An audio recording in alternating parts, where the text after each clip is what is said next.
اللہ نے اپنی محبت کی جو تشبیہ دی وہ باپ سے نہیں دی کہ میں اپنے بندوں سے باپ سے زیادہ پیار کرتا ہوں. اللہ نے تشبیہ دی میں اپنے بندوں سے ماں سے بھی زیادہ پیار کرتا ہوں کہ جو قربانی ماں دیتی. اس لیے ایک صحابی ہے، یا رسول اللہ میری خدمت کا حقدار کون ہے؟ کہا تیری ماں. کہ یا رسول اللہ پھر؟ کہا تیری ماں. یا رسول اللہ پھر؟ کہا تیری ماں. یا رسول اللہ پھر؟ کہا تیرا باپ. چوتھی دفعہ کہا تیرا باپ. یہ وہ ہستی ہے کہ جن کی شفاعت کے بغیر جنت کا دروازہ نہیں کھلے گا، حساب شروع نہیں ہوگا. وہ کس تمنا کا تمنا سنو، کاش میری ماں زندہ ہوتی، کاش میری ماں زندہ ہوتی. اور میں عشاء کی نماز کے مصلی پہ ایسے سورۃ فاتحہ شروع کر چکا ہوتا، الحمدللہ رب العالمین الرحمن الرحیم مالک یوم الدین، اور ادھر سے آواز آتی بیٹا محمد، تو میں وہیں نماز توڑ کے کہتا لبیک اماں جی. بڑے رسول. اور اظہار تمنا کیا ہے؟ کس چیز کی کمی کو محسوس کر رہے ہیں؟ چونکہ باپ دیکھا نہیں، ماں 6 سال میں فوت ہو گئی. میری زندگی سفر میں گزری. میری زندگی کا سب سے عجیب سفر وہ تھا جب میں حضرت آمنہ کی قبر پہ پہنچا. اٹھا کے دینا. جب میں حضرت آمنہ کی قبر پہ پہنچا، کالے پہاڑ، وہ اثر سورج ڈوب رہا تھا، ڈوبتا سورج بھی غمگین نظر آتا ہے. اور وہ وہاں چاروں طرف دیکھ رہا تھا. سن 2000 انسان نام کی شے نہیں تھی. 1400 سال پہلے کیا ہوا ہوگا جب میرے نبی کی ماں نے دم توڑا ہوگا. اور اوپر پہاڑی ہے، اس سے 15-20 فٹ اور اونچی ہوگی. جب ان کو پتھروں میں دبا کے نیچے اترے ہیں ایک باندی ساتھی ام ایمن، تو آپ نے ہاتھ چھڑایا اور دوڑ لگائی. کاش آپ جا کے دیکھو. پہاڑی پہ چڑھ گئے. پیچھے ام ایمن دوڑتی ہوئی آئیں تو وہ منظر تھا کہ مینا کے پہاڑ، وہ ابوا کے پہاڑ بھی موم ہو رہے تھے. میرے نبی ماں کی قبر کو چمٹے ہوئے ایسے پڑے تھے. ایسے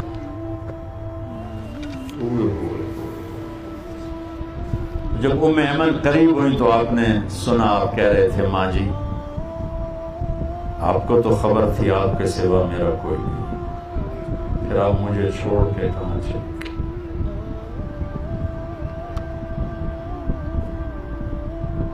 میں ہزاروں دفعہ یہ قصہ سنا چکا ہوں، 18 سال سے سنا رہا ہوں. ہر دفعہ میرا یہ حال ہوتا ہے.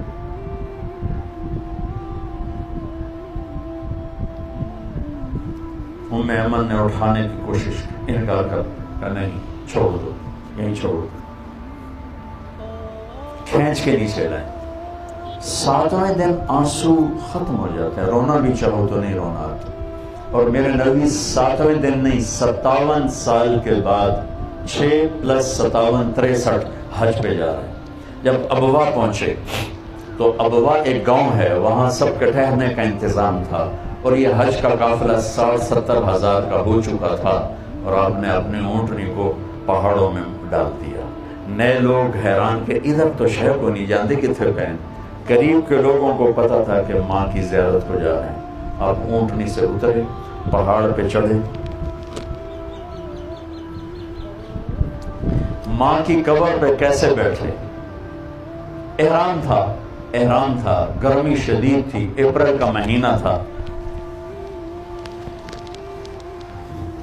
یوں جیسے بچے بیٹھتے ہیں، گھٹنے اٹھائے، ہاتھ گھٹنوں پہ رکھے اور سر گھٹنوں میں دیا.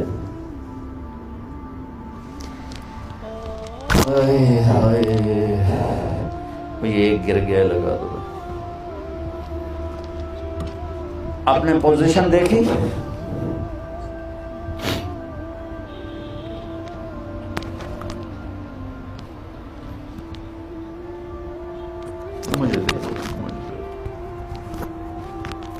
اس کیفیت میں جو میں نے آپ کو فزیکلی کر کے دکھائی. شدید گرمی تھی، شدید، اور آپ مسلسل روتے گئے. اتنا روئے کہ آپ کا احرام بھیگ گیا، داڑھی بھیگ گئی، سینہ بھیگ ہو جا رہا ہے، ہو جا رہا ہے۔ اور پھر کب اٹھے پتہ نہیں، لیکن اعلان فرمایا کہ میں آج رات اپنی ماں کے پاس گیا۔ ماں باپ تھوڑی مدت کے ساتھی ہوتے ہیں، چلے جاتے ہیں، انہیں دکھ دے کے بھیجنے والوں سے بڑا بد نصیب کوئی نہیں ہوتا ہے۔ میرے نبی سے پوچھا گیا یا رسول اللہ قیامت کب آئے گی؟ تو آپ نے فرمایا اللہ کو پتا ہے۔ کہا کوئی نشانی بتا، تو بچیاں غور سے سننا، بچیاں، یا رسول اللہ کوئی نشانی بتا۔ تو آپ نے فرمایا جب بیٹیاں بھی ماؤں کو ذلیل کریں گی تو کیا ہوگا؟ جب بیٹیاں بھی ماؤں کو ذلیل کریں گی تو کیا ہوگا؟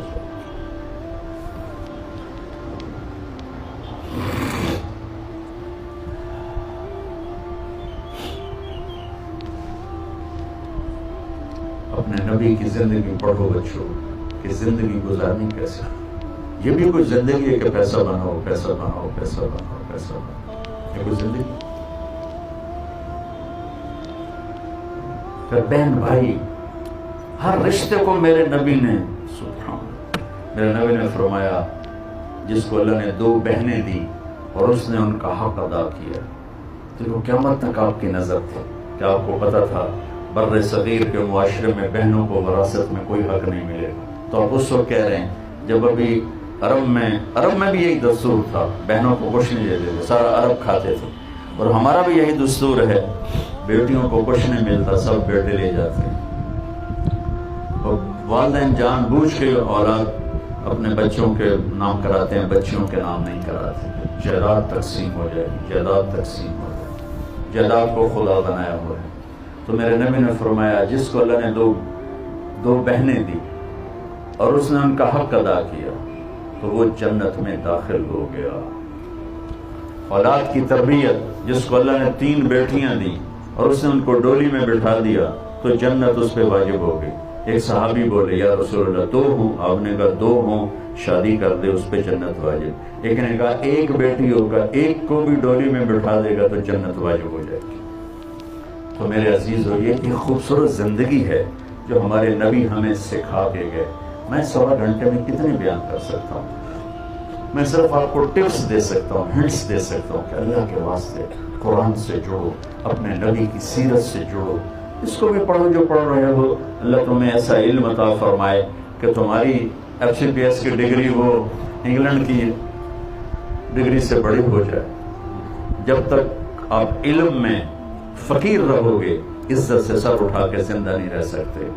جو قوم اپنا علم بھی نہ خود تلاش کر سکے، اسے عزت سے رہنے کا کوئی حق حاصل نہیں۔ تمہارا بڑا ڈاکٹر وہ ہوتا ہے جو امریکہ سے ڈگری لے کر آئے، اور ہم اس دن آزاد ہوں گے جب ہمارا ڈاکٹر یہاں کا امریکہ سے بڑی ڈگری والا شمار ہوگا۔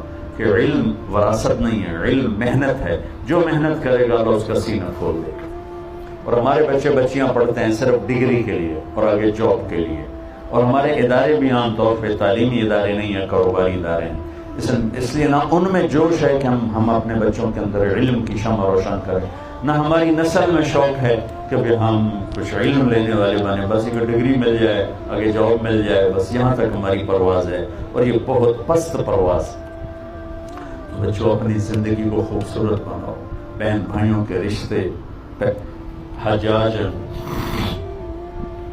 حجاج کے سامنے 3 مجرم پیش کیے، ساتھ ایک خاتون تھی، تو اس نے کہا ان کو قتل کر دو۔ تو وہ خاتون کہنے لگی ہم غریب لوگ ہیں، معاف کر دو۔ کہنے لگا تیری سفارش پہ 1 کو معاف کر دیتا۔ تو ایک اس کا بیٹا تھا، ایک اس کا خامن تھا، ایک اس کا بھائی تھا۔ تو وہ کہنے لگی شادی تو پھر بھی ہو جائے گی اور بیٹا بھی مل جائے گا، بھائی نہیں ملے گا، ماں پیو مر گئے۔ وہ کہنے لگی میرا بھائی چھوڑ دے، باقی دونوں مار دے۔ تو اس نے کہا میں تیرے چناؤ کو سلام کرتا ہوں، تیرے اس خوبصورت انتخاب کو سلام کرتا ہوں، جا تینوں لے جاؤ۔ اس نے تینوں کو چھوڑ دیا، تینوں۔ تو بھائی آج سب سے زیادہ لڑے ہوئے بہن بھائی، نفرتیں بہن بھائیوں میں ہیں، دوریاں ہیں، شدتیں ہیں، سختیاں ہیں، پیچھے کوئی بڑے مسائل نہیں، زبان کا بول، اس نے مجھے یہ کہہ دیا، اس سے مجھے یہ کیوں